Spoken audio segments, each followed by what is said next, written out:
When speed becomes survival and acrobatics turn lethal, only one lightsaber form dares to push the body to its limit. This is Form 4, Ataru. In the fourth installment of our lightsaber form series, we'll dive into its origins, tactics, and the fearless Jedi who mastered it, sometimes at great cost. Let's jump in.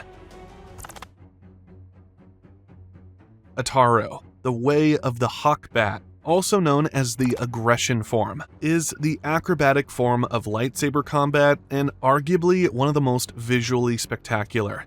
Developed in the early days of the Jedi Order, Ataru emphasizes speed, agility, and relentless offense. It's a combat style that seeks to end battles as quickly and decisively as possible, often before the opponent even has a chance to react. Where forms like Surisu, Form 3, prioritize defense and endurance, Ataru throws caution out the airlock. Instead of holding ground or waiting for openings, practitioners of Form 4 create their own openings through sheer momentum, unpredictable movement, and overwhelming kinetic energy. Spinning strikes, leaping attacks, somersaults, and even force-assisted flips and kicks are all part of the toolkit. It's a style meant to push forward, always forward, like a living cyclone of motion and light. In galactic terms, think of Ataru as parkour meets lightsaber combat. It's graceful, fluid, and elegant, but also lethal. One moment an Ataru user is on the ground, the next they're springing over their opponent, blade cutting through the air in a perfect arc.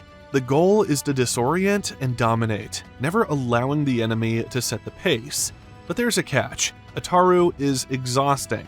It's not just about being fast, it's about sustaining that speed with purpose. That's why it relies heavily on force augmentation. Without the force enhancing your stamina, reflexes, and spatial awareness, Ataru becomes almost unsustainable in prolonged combat. Most beings, even trained force sensitives, would burn out trying to keep it up for too long. That's one of the reasons why it's rarely seen in older or injured Jedi, excluding Master Yoda of course, and almost never used in defensive stances or siege situations. But when used at the right moment by the right Jedi, Ataru can turn the tide of a battle in a single explosive burst. The philosophy behind Ataru is simple. Offense is the best defense. Constant movement becomes a kind of shield, where unpredictability is its own defense mechanism. If you're always striking, always moving, you're always in control. Even the name reflects this principle. Ataru is derived from the Japanese verb ataru, meaning to strike, to hit, or to be on target. It's an apt title because that's what Form 4 is all about. Hitting fast, hitting hard, and never letting up. Here's what makes Ataru's strategy stand out. 1. Force-enhanced acrobatics. Jumps, flips, vaults, these aren't for show. Jedi using Ataru channel the Force to increase agility and hang time. These movements allow for attacks from unexpected angles, aerial strikes, overhead spins, even mid-air directional changes. You never know where the next blow is coming from. 2. Speed and pressure. Ataru is relentless. The form uses speed to dominate, not in a flurry of random strikes, but in a series of linked attacks that force the opponent to stay on defense. That's the strategy. Overwhelm before they find an opening. 3. Open spaces are key. Because of its acrobatic style, Ataru doesn't work well in tight corridors or restricted environments. That's why practitioners typically avoid using it indoors. Wide open battlefields are where Ataru shines, and why it became popular during the Clone Wars. 4. Flaws in prolonged duels. Ataru isn't built for stamina. It burns energy fast. Both the users and the force reserves needed to keep it going. If an opponent can weather the initial storm, they may find the user winded and vulnerable. So let's stack Ataru against the other major lightsaber forms, because as powerful as it is, Ataru isn't one size fits all. Makashi or Form 2 is all about finesse, tight blade work, elegant footwork, and surgical precision. It's built for control and efficiency in one-on-one duels. But Ataru is chaos incarnate. With wild acrobatics, mid-air strikes, and unpredictable angles, it throws Makashi's rhythm completely off. While Makashi relies on structure and timing, Ataru floods the duel with constant movement. It's like trying to fence a hurricane. That unpredictability forces Makashi users onto the defensive, and if they can't adapt fast, Ataru can end the fight before it even settles into a pattern. Of course, if Ataru drags the duel out, Makashi's discipline and stamina can turn the tide. But early on, it's all about surviving the storm. Compared to Surisu or Form 3, Ataru is practically reckless. Where Surisu is calm, tight, and purely defensive, Ataru is aggressive, flashy, and constantly on the move. Surisu is all about survival. It's built to endure pressure, deflect endless attacks, and conserve energy until the opponent slips. It thrives in drawn-out fights. Against Ataru, that patience becomes a weapon. While Ataru burns through energy with flips, spins, and relentless motion, a skilled Surisu practitioner simply weathers the storm. Deflecting, rotating, and waiting for the moment when the Ataru user slows, missteps, or overcommits. Now compare it to Form 5, the Power Form. Where Ataru is speed and mobility, Form 5 is brute strength and relentless counterattacks. It's designed to absorb incoming blows and respond with overwhelming force. Gemso focuses on lightsaber duels using strong defensive blocks followed by crushing ripostes. When Ataru meets Form 5, it's fluid motion versus raw power. An Ataru user will try to stay mobile, darting in and out with aerial strikes before Form 5 can plant its feet and retaliate.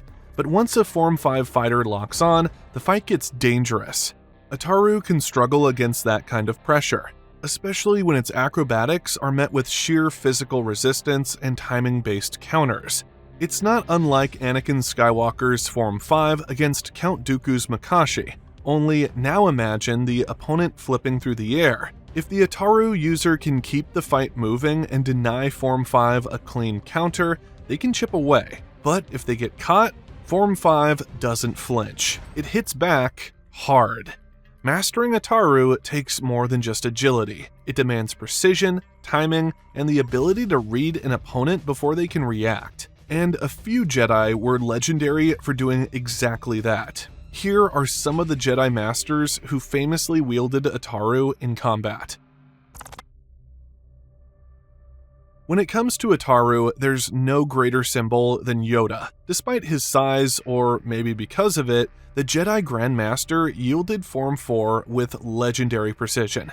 In Attack of the Clones, we watch him unleash a flurry of flips, spins, and mid-air strikes against Count Dooku. Moving so fast, it's as if gravity forgets him entirely. His compact stature made him the perfect storm of motion, with the Force fueling every unpredictable angle. Behind the scenes, it almost didn't happen. Frank Oz, Yoda's original voice and puppeteer, didn't picture the old Jedi ever needing a lightsaber, but George Lucas insisted. The result? Animators had to invent a whirlwind fighting style from scratch, one that felt ancient, ferocious, and somehow Yoda. Then there's Qui-Gon Jinn, whose mastery of Ataru came with its own risks. Qui-Gon fought with the form's signature aggression, always advancing, always pressing the fight forward. But in The Phantom Menace, that relentless pace takes a toll. By the time he's facing Darth Maul, he's clearly fatigued, and in that moment of slowed reaction, Maul strikes. Qui-Gon's death became a textbook example of Ataru's vulnerability. If you burn too hot, you burn out. Liam Neeson, who portrayed Qui-Gon, trained extensively for the role and performed most of his own saber work. He envisioned Qui-Gon as a spiritual warrior, which aligned perfectly with Ataru's blend of grace, power, and intensity. Initially, Ahsoka Tano trained primarily in Ataru. In her early Clone Wars appearances, she wielded the form with flair, blending it with Jar-Kai, the dual-blade style. Her movements were unpredictable, packed with flips, dive rolls, and spinning saber strikes. By the time we see her in Rebels, she's shifted toward heavier strikes and more measured pacing, hallmarks of Form 5. Still, those Ataru roots show in her reflexes. As Dave Filoni once said, Ahsoka was designed to reflect the best of Anakin's recklessness and Obi-Wan's cleverness, and her use of Ataru was the perfect foundation for that duality. And as for Anakin, while he was never a dedicated practitioner of Ataru, he did study it briefly as a Padawan. Its bold, high-energy style matched his aggressive instincts and flair for dramatic action. Though he ultimately gravitated toward Gem-So, the power-heavy variant of Form 5, you can still see flashes of Ataru in his fighting. Especially during the Clone Wars, Anakin's leaping strikes, spinning assaults, and overwhelming momentum echo Form 4's DNA. When the stakes were high and his emotions ran hot, those Ataru-like bursts became a signature of his combat. Not Form 4, but raw, explosive, and undeniably lethal. On a similar note, Padawan Jeki Lon from The Acolyte offers a fresh, non-canon interpretation of agile lightsaber combat. Though not formally trained in Ataru, her style blends precise control with bursts of nimble agility. Her swift footwork and fluid strikes demonstrate a disciplined mastery. Yet when she pushes her limits, you catch the same dynamic, energy that defines classic forms. Jeki proves that even outside official canon, the essence of these ancient techniques continues to evolve, and remains as effective as ever in skilled hands. Together, these warriors show the full spectrum of Ataru. Whether used to defend, dominate, or inspire, Ataru remains one of the most cinematic and dangerous lightsaber forms in the Jedi arsenal. So next time you watch Yoda bounce around like a force-powered pinball, or see him do a 540 spin mid-air saber clash, remember, that's not just flair, that's Form 4 Ataru, the storm that never stands still. So now that we've explored the speed and chaos of Ataru, is it the perfect embodiment of Jedi agility, or does its unpredictability make it a risky choice for long-term survival? Let us know your thoughts in the comments. And if you enjoyed this dive into Jedi martial arts, don't forget to like and subscribe.